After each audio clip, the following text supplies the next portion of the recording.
What's good, Tenno? The crazy one here, back with another Warframe video. Today we'll be talking about melee weapons. I have 3 melee builds that I want to show you guys. I'm hoping these 3 survive the upcoming nerf.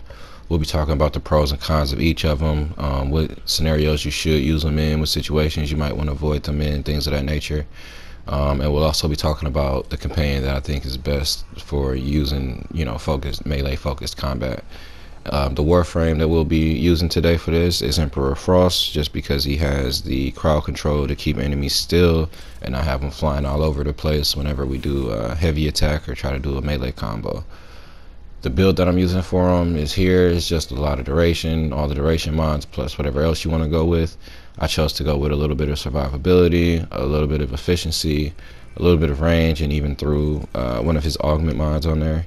But you can fill out the rest of it however you like, as long as you just throw those duration mods on there. As far as the Nautilus, there's only one mod that matters, the Cordon. It just groups enemies together, similar to Cora's Ensnare, or similar to Nidus's Larva, but you don't have to assume an ability to use it.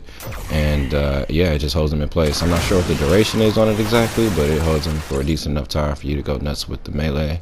If you don't have the Nautilus just yet, Smeeta Build would do just fine, as long as you have that charm mod on there. Charm gives you buffs throughout the battle. The first build that we're going to be focusing on is the heavy attack build. You've seen this before if you've been on my channel. This is one of my favorite builds for getting through the steel path. It eliminates enemies quickly. You build up your combo counter if you like, and then you do a heavy attack, and it just kind of one-shots most enemies. It one-shots the acolytes and everyone else. The main mods that you want to make sure you have on there are Sacrificial Steel, Amalgam Organ Shatter, Killing Blow, Dispatch Overdrive, and Life Strike.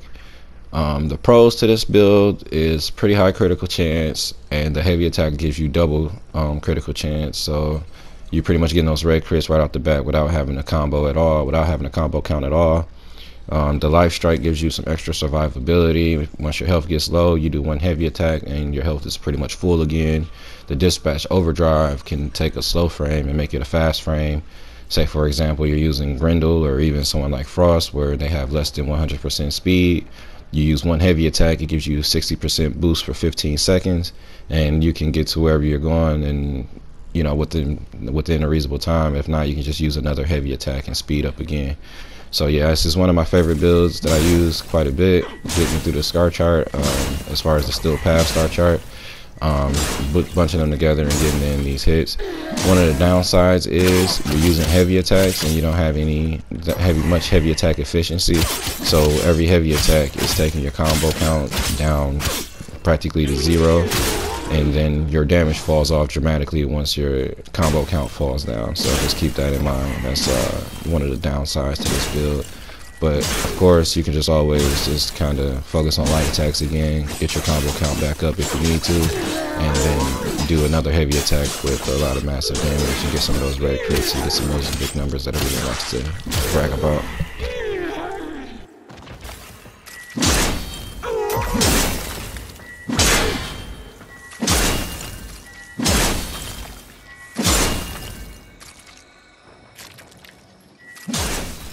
Next up is our Corrupt Charge build.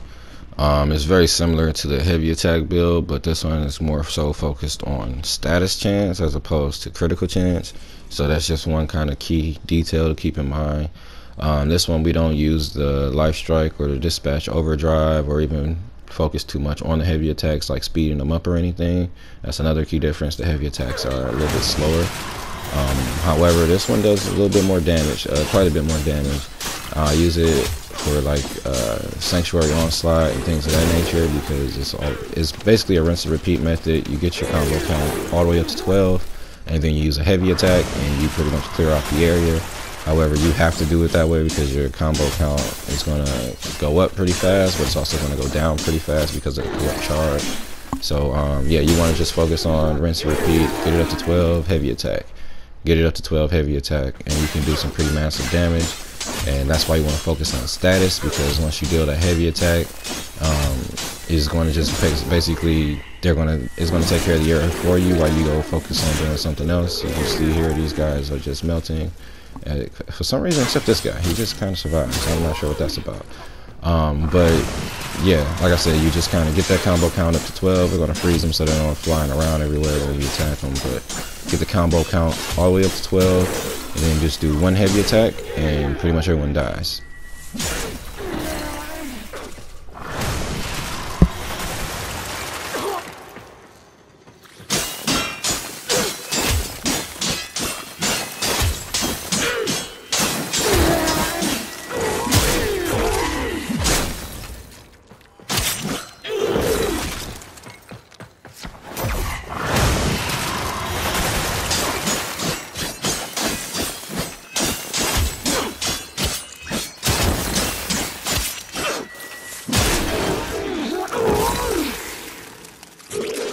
Saving the best for last here, we got the hybrid build. This would be considered more of a meta build. This is the one where you get rid of pressure point and you just go with blood rush, weeping wounds, condition overload. You throw berserker on there just to get you speed up. You throw organ shatter on there so you can do more critical damage. I like to go with range, so I threw reach on there, primed reach. I even fit elemental combo on there. I went with cold and toxin to make viral. So you can throw in however you like, but this is a meta build. This is the build that you see most people using when you see them getting those ridiculously high melee numbers. It's basically the simplest build out there. You just kind of go nuts. You build up your combo count, and then while you build up your combo count, weeping wounds and blood rush builds up, and you go from yellow to orange to red very quickly. The combo just the damage just ramps up, and you start just seeing those ridiculous numbers, and you can just kind of clear out an area within seconds.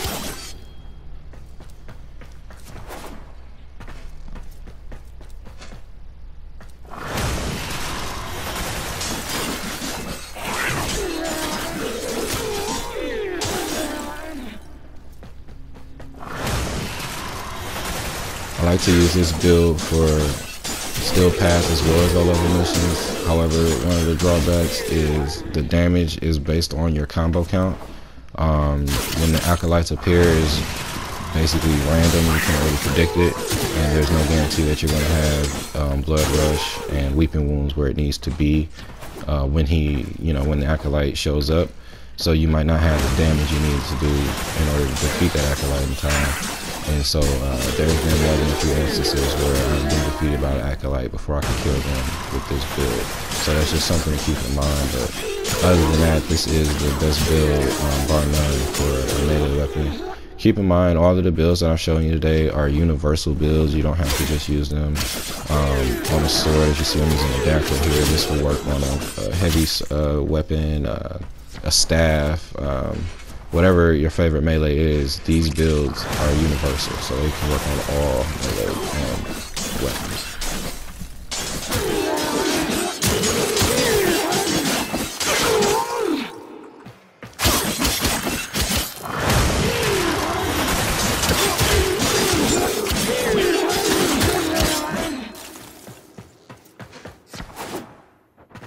So there you have it. Those are my 3 favorite melee builds. These are the 3 that got me through the star chart. These are the 3 that I'm using to get through the Steel Path star chart.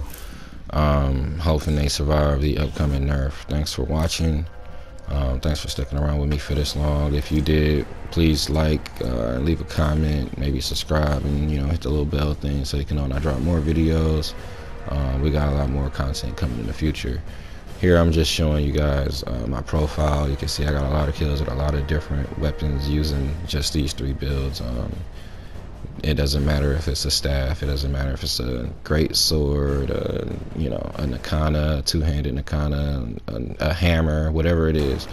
These builds are excellent for getting kills. Alright, that's all I have for you guys today. I'll catch you next time, Tendo. Peace.